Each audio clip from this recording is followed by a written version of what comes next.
Well, it's Wrestling Thursday, and we all know what that means. That means once again we get to review MLW Fusion, where we feature Davey Richards versus Richard Holliday. And of course, we got NXT UK, where Meiko Satomura plays the mind games of her challenger for the NXT UK Women's Championship, Isla Dawn, and many other things are taking place. But also, we got Impact Wrestling. As you know, we're stepping into Under Siege real soon this coming weekend. I'm kind of excited. But first things first, we're going to review the latest GLEAT uh, G Pro Wrestling version 24, where we have some interesting matches where three members, of course, Stronghearts take on the three members of the new faction known as 60 Seconds. And of course, for the main event, we got Bulk Orchestra, who's been on a high roll ever since then, trying to gain momentum. They take on certain people within GLEAT, including Strongheart member Shima and a few others. And also, we got some news updates that I really want to share with all of you regarding Los Perros del Mar de Japón no longer being part, of course, of Pro Wrestling Noah. And speaking of Pro Wrestling Noah, it appears that a particular wrestler who's made his appearances in GCW, local wrestling, various promotions, has signed a contract deal with them for being one of their most regular gaijin talents. And we're going to talk about that as well, and many other things. So, let's get ready with another episode of Deleted Wrestle Zone.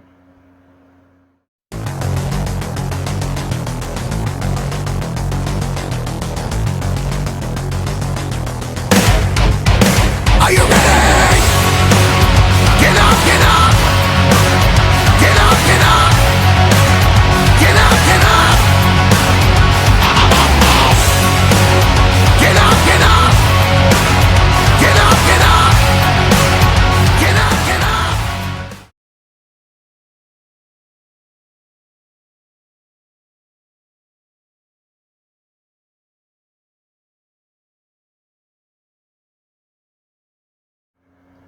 Welcome everybody to Deleted Wrestle Zone, all things that is pro wrestling with AEW, NXT, New Japan Pro Wrestling, Impact Wrestling, the National Wrestling Alliance, various promotions, wrestlers, matches, and championships.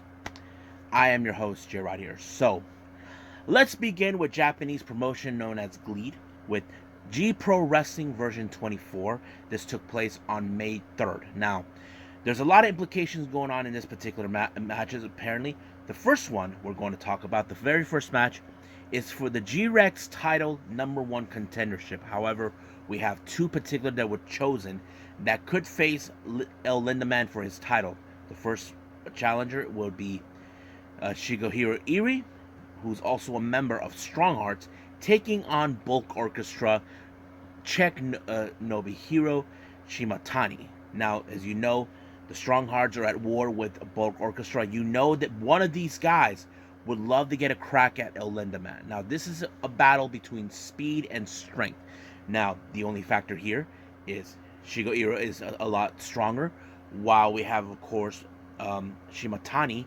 He is the much faster. But however, it was the powerful lariat that sealed the deal for Shigeru to become #1 contender and gave him a medal, indicating that he is currently the #1 contender to face his own teammate, Lindaman. Now, keep in mind, Stronghearts are not afraid to take on each other, but it makes good competition within its own group.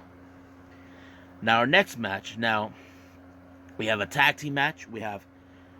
Scratch that. We have women's match. We have Michiko Miyagi taking on prominent Akane Fujita. Now, some of you who may have mentioned I'm talking about Akane Fujita as a member of the Prominence group, who is the part of the all-girl hardcore deathmatch group. Well, she's not doing that. She doesn't bring in. They even have to check on her extra because they don't want her to bring any weapons. But Akane is not that stupid who brings just a weapon. She is a good, capable wrestler doing non-hardcore death matches. That's really good out of her. But it's pretty impressive out of her part, the challenge against someone like Miyagi on her own. She has faced her before in tag matches, but in singles competition, no. But I have to say, it did put her in a good pace. However, Miyagi fell short when she ended up in a German suplex by Akane, and she gave up right from there. So it was already over. So Akane Fujita won the match. Next up, we got a tag match. We got Tita and Hub taking on Masato Kamino and Takanori Ito. It was a pretty good match. Two masked wrestlers versus two non-masked wrestlers in this matter. One thing that was pretty interesting, Hub used part of his mask, it's like a tail, onto one of them, but it did not work. However, it was Takanori who picked up the victory when he applied the German suplex onto a Hub, and it was over right from there. Now, I did mention this before. Recently, there's now been a bit of a conflict between another faction with 60 Seconds. Now, there's only 3 members of that group. They are facing against members of Stronghearts. As you know, there's about 5 or 6 of them in this faction. So, each member were picked up. So, the first match, we have Issei Onizuka taking on Tetsuya Izushi. This match was pretty hard-hitting in every way possible, but it was Izushi who picked up the victory when he applied a somewhat of a hidden blade type elbow maneuver onto Onizaki and won the match in that way. So that gives 1 for 60 seconds. Next up, we have is El Lindaman taking on Tonsho. A pretty amazing match. However, don't ever count out El Lindaman. He may be short, but don't let the height fool you. He is a very strong dude. He's also a junior heavyweight contender, despite the fact he can take on big individuals. Unfortunately, June did not make it out. He came out short when he ended up on a German suplex by El Lindaman. And next up, so that gives, of course, Stronghearts 1 point right there, and 1 point for gone 60 seconds. So this one, the next and final match of that, we have T-Hawk versus Keishi Sato. Now, this one's also another hard-hitting match. Now, keep in mind, one of these teams wants to be the one to have the better edge.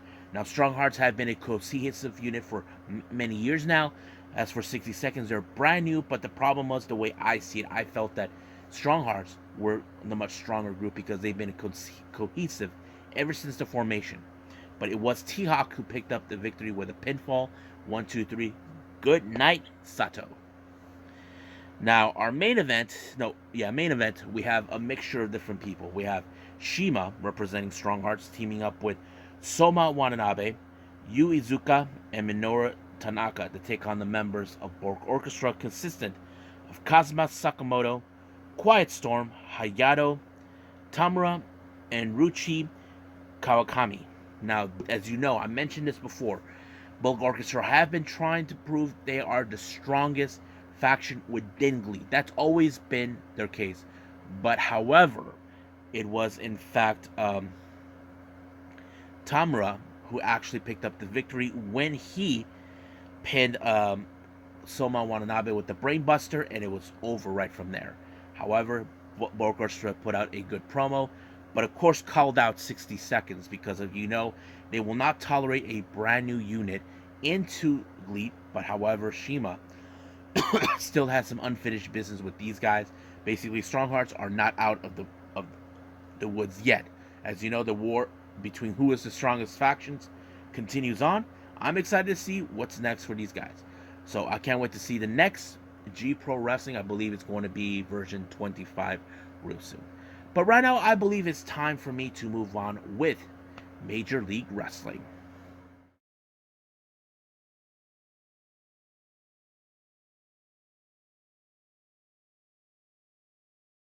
Alrighty then. So let's go with MLW Fusion 143. It opened up with Richard Holliday along with his main squeeze, Alicia Toot, taking on the American Wolf, Davey Richards. Now, this was a very interesting matchup. Now, some of you probably say that Davey Richards is going to win this one because of the great wrestler he is, being a technical and a bit of a striker, his resume throughout the wrestling world. Yes, we can agree with that. But I think this match told a different story. It told us that no matter what, Richard Holliday has one thing in mind, one thing in mind only, and that mind is becoming the next MLW World Heavyweight Champion. That's his determination. That kind of becomes like his psychological weapon. Basically saying to himself countless times, he will be champion. And that's exactly what he did. Now, countless times, Davey Richards could have taken him out. It became an overturn, a counter for Richards to win the match when he pulled off a pretty good pinfall. 1, 2, 3, and it's done. But during the post-match interview, Alicia too saying that people need to shut up and just listen to him saying that he will be the next MLW World Champion. But the real question is, when will that match take place? That will be at Kings of Coliseum. But how the results will be, well, we'll just have to wait until that particular day happens. Now, in response to what 5150 did, stealing the family emblem. I'm talking about the World Class Championship Wrestling title that meant so much to the Von Erich family. Started with Fritz and his sons, Kerry, Kevin, and many others. The Von Erichs are pissed. They want retribution. But at the end of the show, what happened is 5150 did what Stone Cold did years ago. If you guys remember, Stone Cold tossed the Intercontinental title that belonged to The Rock at the time into the river. That's exactly what 5150 did. So you can tell this is not going to go well for the Von Erichs, for 5150. But the real question does remain, can the Von Erichs try to do what they can to eliminate 5150 or make a beating out of them? We'll just wait and see in the upcoming time. Now, some interesting news coming up. If you guys heard of this guy coming from AAA, Octagon Jr. will be making his presence known in an MLW ring, being part of a four-way match for the Caribbean Championship, currently being held by King Muertes, and there's two other participants. I forgot who they were, but I'm excited for that.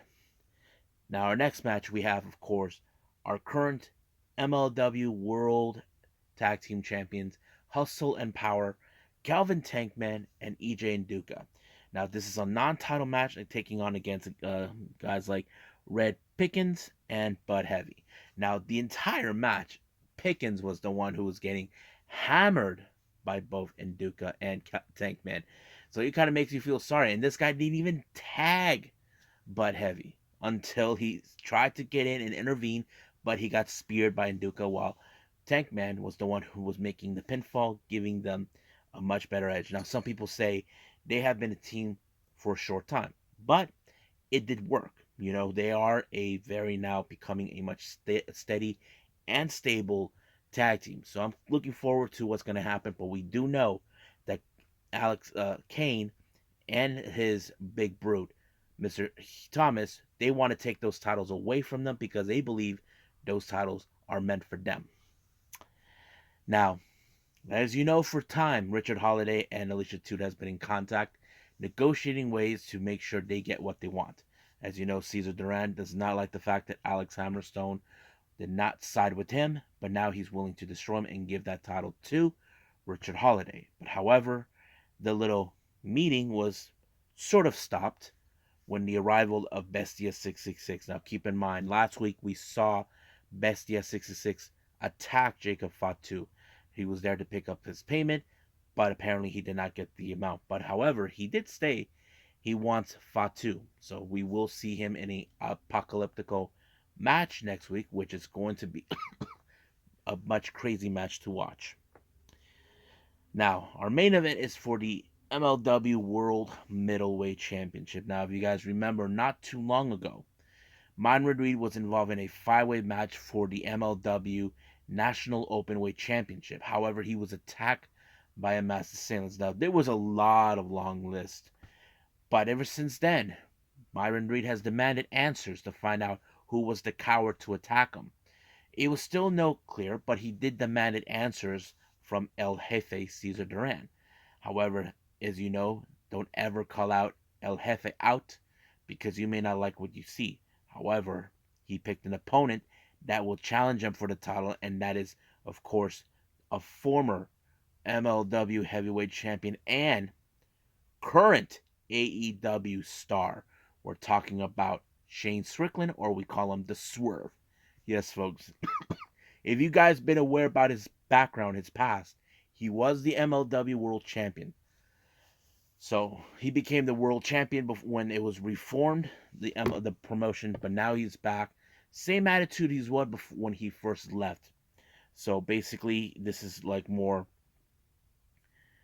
They known each other, they know exactly. But of course, Strickland, as you know, he is no stranger of all the abilities he can do. But somehow, Myron was able to pull off a cutter onto Strickland in order to retain the title. But now the real question does remain: who will be next, or will we finally see the assailant that attacked them? So we don't know for sure which is what. So I think that's pretty much it with the MLW stuff. I believe it's time for NXT UK.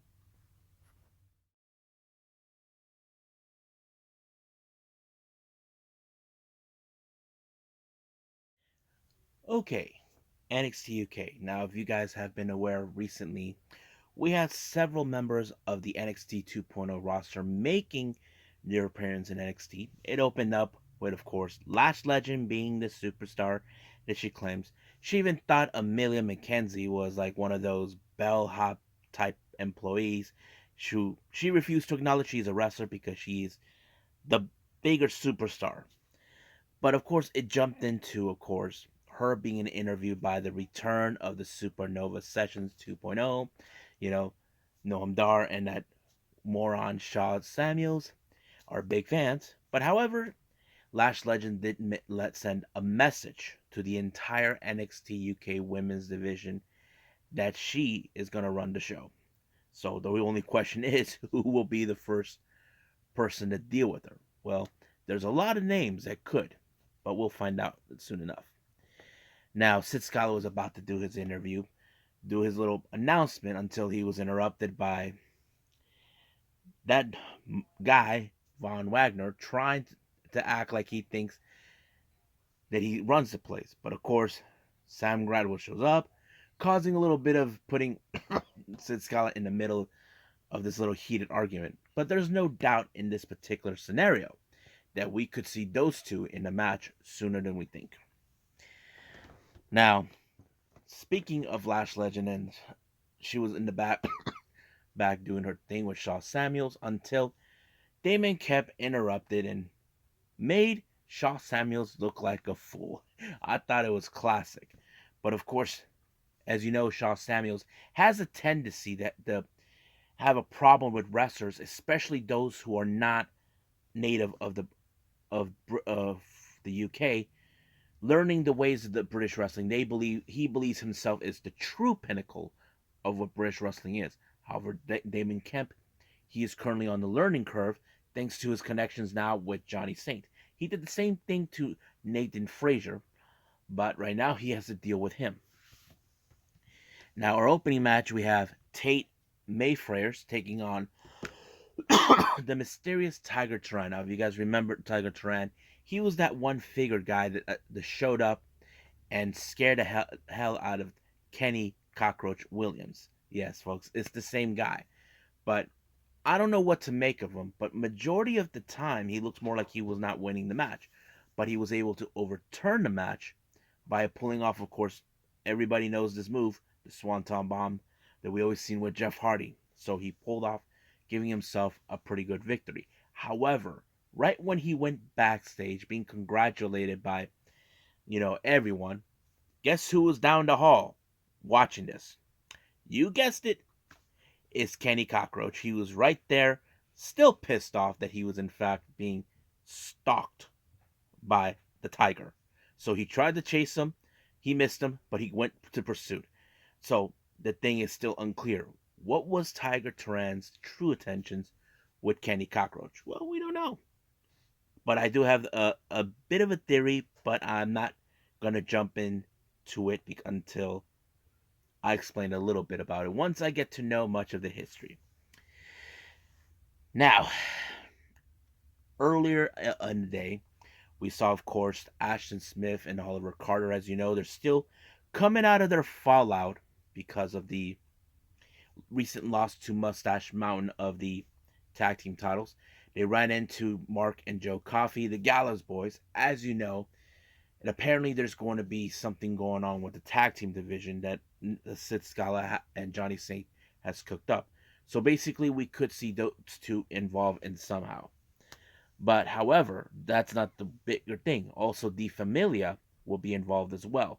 Apparently, they believe this is the perfect opportunity to expand. But speaking of the Familia, A-Kid challenged once again to Charlie Dempsey as a rematch to his recent loss to him. But the real question is, will Charlie Dempsey get another victory out of it? We'll find out soon enough.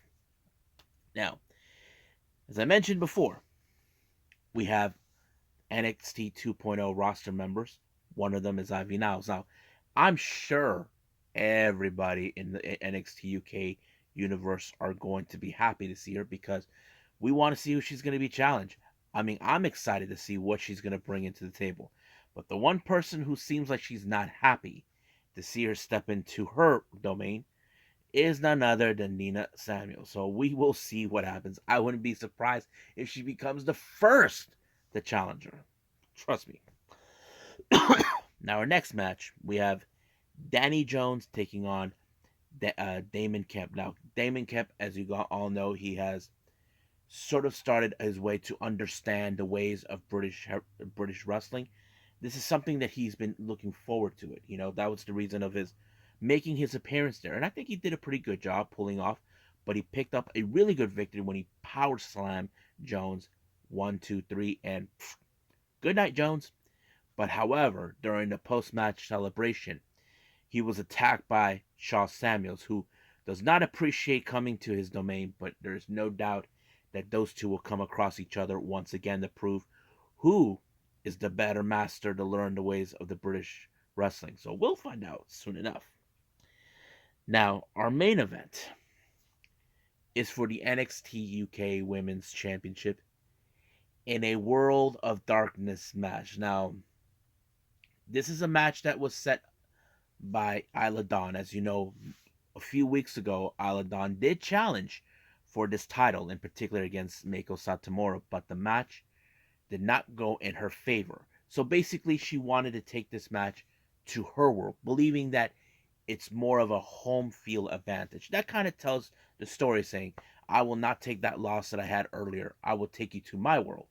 So basically, the final boss, Meiko Satomura, decided to accept the challenge. But she showed no fear whatsoever. But the real question does remain. Can she adapt to this type of match? And I think it showed no matter what Isla Dawn was trying to pull, whatever trick she had up her sleeve, she did not back away from it. She stood toe to toe. But I think the biggest moments is when she keeps hurting herself many times with the knee drops. But Meiko Satomura did like a C4 driver onto Isla Dawn, but however, she pulled off the scorpion kick right on her, and she retained the NXT UK Women's Champion. So it showed her she is adaptable to anything she's been thrown at. That's why they call her the final boss. So I have to say it was a pretty good match. I enjoyed it. Some interesting storylines that I'm enjoying in this particular NXT show, but we'll see what happens next week. But right now, I believe it's time to end our final review with Impact Wrestling.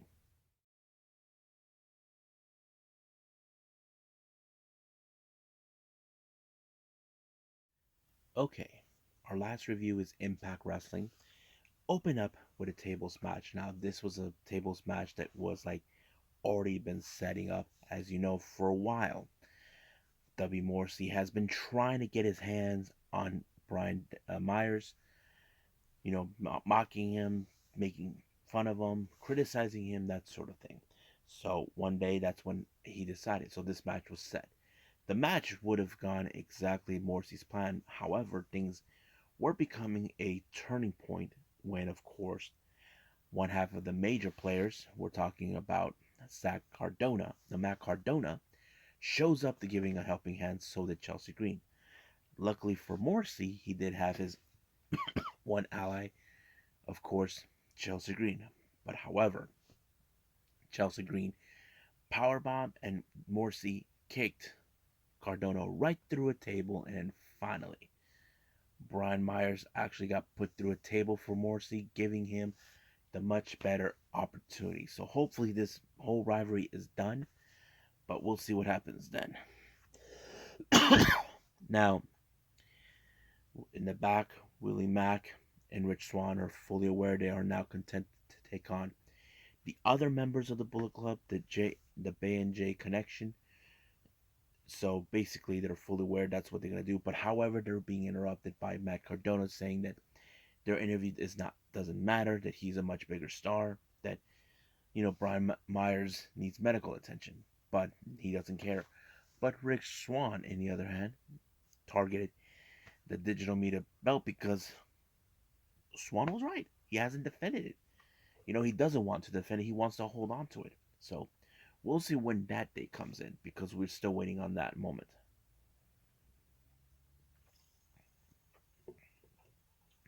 Now, our next match is the X Division Championship.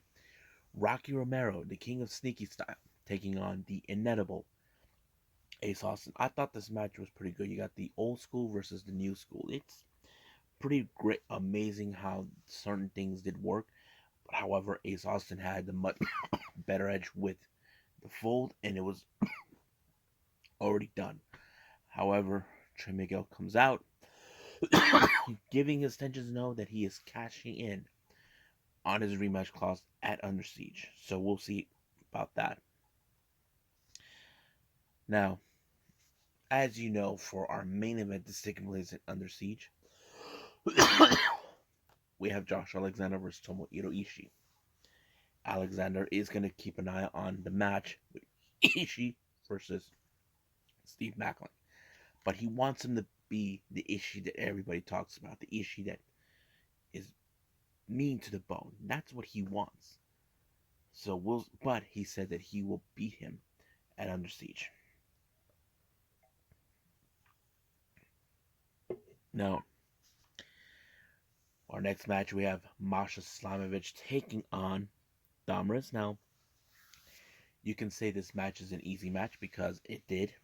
We know that Masha is a fantastic wrestler. She's mean business. And I think that we could see her one day maybe challenging for the Knockouts title. But that's only time will tell until we get to that. Now, as you know, Raj Singh for months has been trying to get Bhupender Gurja to side with them, saying that he will be a better mentor to him, to guide him to where he needs to go. But Bhupender had no interest in siding with him. To me, it looked more like us Hindus got to stick together. But what about guys who don't want? You see, you look at Bhupender, he has bid. But however, Shera goes out saying, whatever you do, I can do better. So we'll see about that. I'm sure we will see a match between Gurja and Shera. Now, the Briscoes, as you know, they are the current number one contenders to challenge for the Impact World titles. So they're telling them, sure, we're living your world, BB, Violent by Design. You keep saying the world belongs to you. Well, we're living in it now. But however, Violent by Design responded about, they get it, saying, you guys are blood brothers. Us, we're family by choice. And that kind of goes a long way. But however, they do believe that they have this thing where the world doesn't belong to them. So that kind of goes out in a pretty interesting way. So we will see those two collide at Under Siege. Now we get Bullet Club, Chris Bay and Jay White take on Willie Mack and Rich Swann. The match was great. Tactics were perfect. Everything that the Bullet Club has known for fit in great. But it was the Finesse who picked up the victory on Rich Swann, and it was won. However, they were blinded attack by Honor No More, and here comes the Good Brothers to give them backing. But we will not forget, this coming Saturday in Under Siege, it will be a bloody war between the two factions. Can't wait to see that. Now, Tasha Steelz, as you know, she has a big match coming up against Havoc. However, Steelz and Evans ended up in the world of Havoc and Decay. Basically, playing these tricks on them and kidnapping Savannah Evans. So it's gonna be interesting what happens then. If Evans is not gonna show up, that means possibly, you know, she won't be there by Tasha Steele's corner. But we'll find out. Now our next match, this was a very interesting one. Now Steve Maclin has been now on a tear. He felt that this is a load of crap that Tomohiro Ishii gets an opportunity of the Impact World title.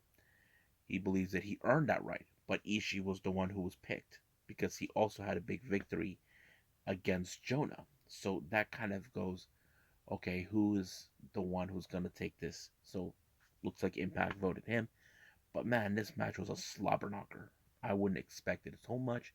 Chops, brainbusters, everything. But it was Tomohiro Ishii with the brainbuster that finished off Steve Maclin to give him the win. Now our main event is the Monsters Ball match between PCO and Jonah. Now, you know how this goes. Jonah does believe that PCO is human, but everybody keeps reminding him he is not human. And I think it was a pretty crazy match. Thumbtacks were everywhere, all of that.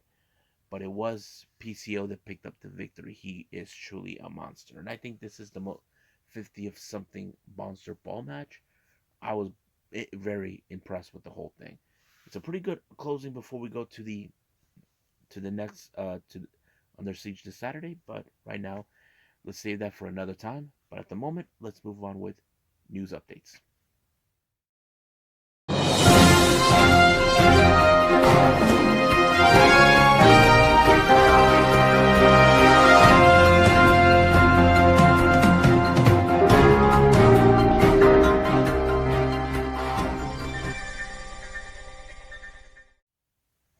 Okay, welcome to the news updates.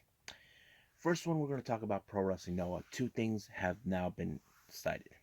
First one, I mentioned this on my podcast this past Wednesday, that wrestling star from GCW, local wrestling, and any promotion, Ninja Mac, has made a very good impression. Now, that's the one thing you need, is to give a good impression to your foreign hosts that invite you to their promotion. And I think Ninja Mac was that guy that did it. He really impressed them. So according to what is being told, he signed an exclusive 1-year contract to be a regular foreign talent. So it's a good thing. So basically, he is getting more recognition to go Pro Wrestling Noah. But according to Naomichi Marufuji, who serves as the vice president, is that he will be returning back to Japan for on July. I haven't seen some of the much recent events, but boy, they're awesome. Even many fans like Ninja Mac. Now, relating to Pro Wrestling Noah, it's now been told that Los Perros del Mar are no longer part of the roster in Pro Wrestling Noah. As you know, Nosawa Run Guy's contract expired, but we had wrestlers like Zuzumi, Super Crazy, Tejano, and everyone else involved that they're all freelancers. So basically, they can go anywhere they want. But as you know, Ron Guy, Suzuki, and Eita are the current Triangle Gate champions. So I wouldn't be surprised if Los Perros end up in Dragon Gate. That to me would be interesting to see. Now, next up, California-based promotion known as Xtreme Pro Wrestling, or XPW, has announced that former WWE superstar coming from the NXT, Steph DeLander, formerly known as Persia Prada, has been booked for an event called Beautiful Disaster. It's going to take place on June 30. Now, those who ask yourselves, would this fit to the timeline for them? As you guys know this or not, NXT wrestlers only get a 30-day non-compete clause, which is something that has been done before. So basically she'll be already available by that time.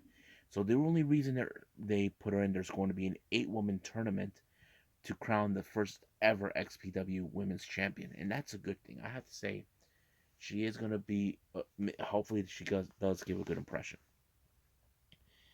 Next up, matches that have been booked in certain promotions. First one is going to be from Prestige. This one's going to take place at Roseland on the 20th of May. If you guys remember, two of the most popular Tokyo Pro Wrestling stars will be there, Miyu Yamashita and Maki Ito. However, one of them has been chosen for a match against Marshall Styles, and that is, of course, Miyu Yamashita. I'm looking forward to it. I'm like excited for it.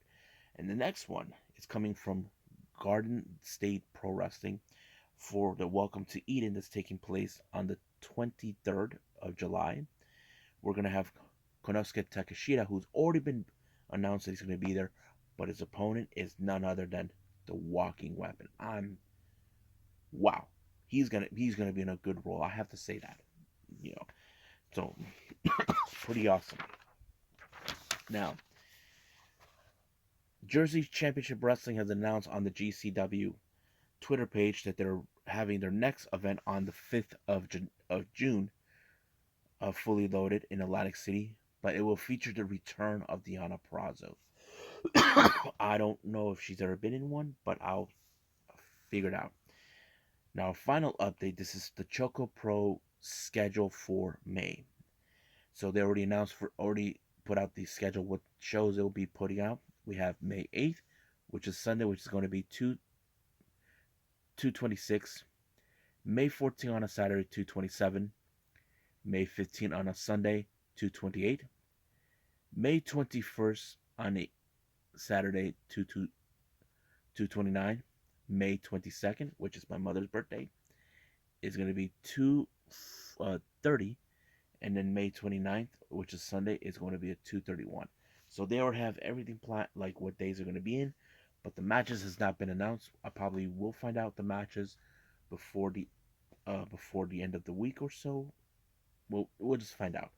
But I think that's pretty much it. What we got for the news updates. I believe it's time for me to call it a day. Well, I hope everybody enjoys this episode right now. Like, I'm so excited for everything's taking place under Siege. I can't wait. Coming up, we have AEW Rampage, where we have, of course, the tag team between Ruby Soho and Tony Storm to take on Britt Baker and Jamie Hayter. We even got, I forgot who else is going to be in it. But yeah, it's going to be exciting for Rampage. Oh yeah, Riho and Yuka Sakazaki. According to Riho, she's saying this is her first time in a singles match against her. Well, it's going to be exciting. And there'll be other more. And of course, we cannot forget NXT Level Up. But I'm not sure yet what other things I will be reviewing. There is some wrestlings that just popped up. I can't wait to put those out, but I'll let you guys know. But at the moment, I'll see you guys in the next DWZ time. Same DWZ channel. I must bid all of you adieu. So, goodbye.